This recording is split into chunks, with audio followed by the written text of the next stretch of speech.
Hey again, friends. This is part two. I posted part one just a little bit ago. Looking at Donald Trump's behavior, his alignment with Vladimir Putin and, oh, that's my freckle, Vladimir Putin and Russia, and how he is destabilizing the United States from the inside, making it easier for Putin to launch an attack and or invasion of the United States. So part two, as I said at the end of the first video, is we are going to dive into the three countries that Donald Trump seems so obsessed with this time around, and why having these three countries under U.S. control is extremely dangerous, especially since we all know that Donald Trump is in bed with Vladimir Putin. Okay, so we've all heard him refer to Canada as the 51st state, which is bullshit. So to all of my Canadian friends, I am very sorry. I did not vote for that jackass. So let's start with Canada. Some of the reasons why Trump, and by extension Putin, want Canada. One, natural resources. Canada is a treasure trove of natural wealth. It boasts the third largest petroleum reserves globally, vast coal deposits, and is a leading producer of potash, iron ore, and timber. If the U.S. absorbed Canada, it would gain control over these resources, potentially making the U.S. even more self-sufficient and economically dominant.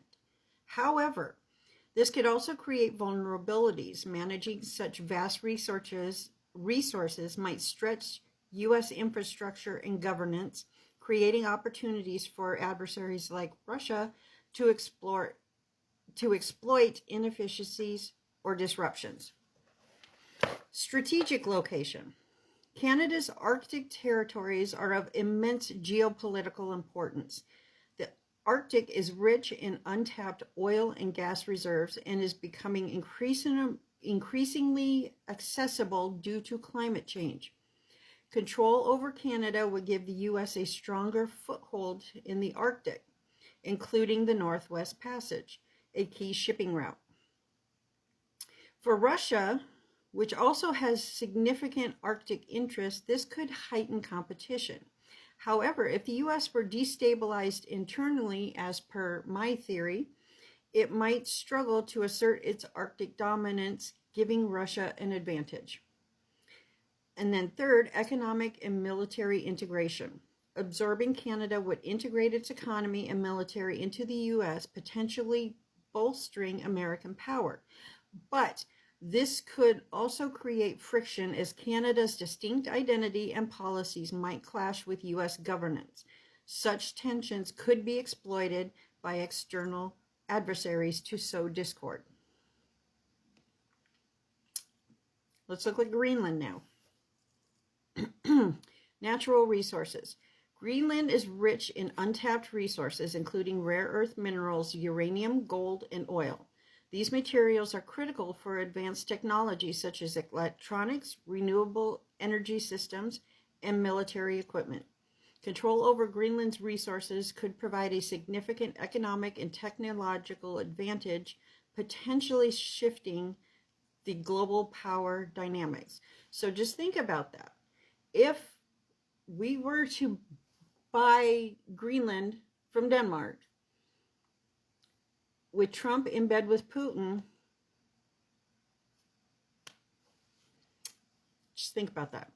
Strategic location. Greenland's position between North America, Europe, and the Arctic make it a key geopolitical asset. It serves as a gateway to the Arctic, where melting ice is opening new shipping routes like the Northwest Passage.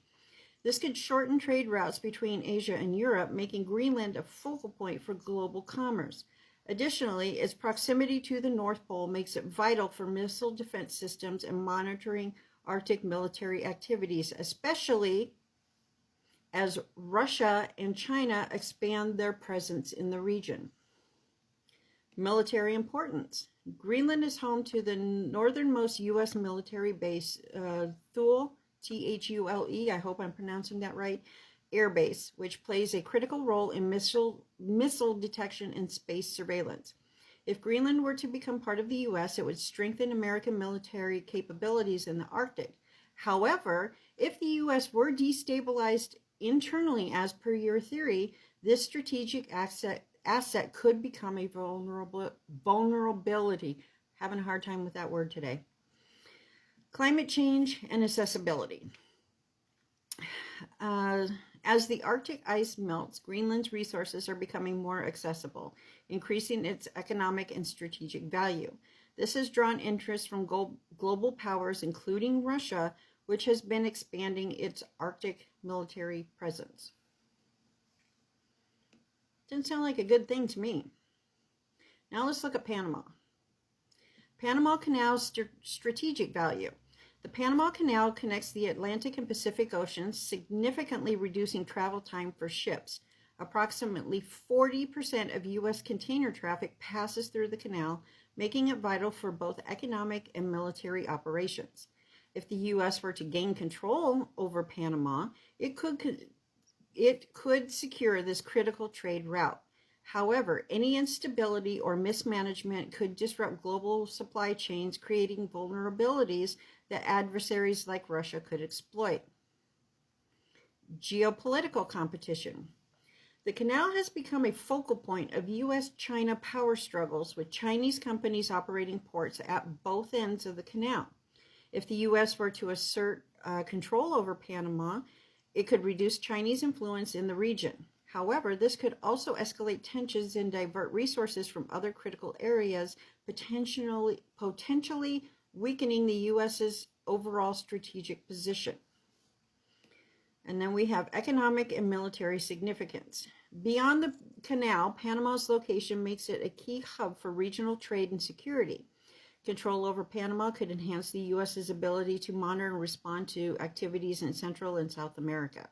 However, integrating Panama into the U.S. could strain resources and government, creating opportunities for adversaries to exploit any resulting inefficiencies or unrest.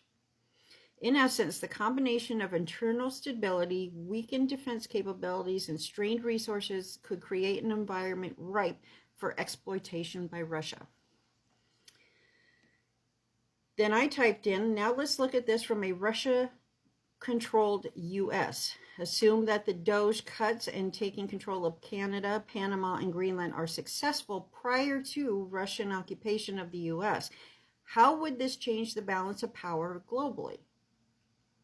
Resource domination, strategic military positioning, economic and political influence, ideological shift, technological and cyber dominance. And then I asked, what can we do, thinking in terms of impeaching members of our government legally for treason? To dramatically shift the situation back to safer territory for the U.S., the focus would need to be on individuals in positions of significant influence who are aligned with or enabling the policies and actions contributing to the vulnerabilities we've discussed. Here's a list of key personnel and roles that would likely need to be addressed. In the executive branch, we would have to remove the president, vice president, and key figures in the cabinet who are executing policies that weaken federal agencies such as the Secretaries of Defense, Education, and Health and Human Services. In the legislative branch, congressional leaders, Republican leaders in the House and Senate who are enabling or supporting these policies, particularly those in positions like Speaker of the House and Senate Majority Leader, as well as committee chairs overseeing critical areas like defense, education, and healthcare if they are complicit in advancing harmful agendas. The judicial branch, we've got the Supreme Court. We know who's there. And I'm going to have to go to part 2 on this one to finish my thoughts.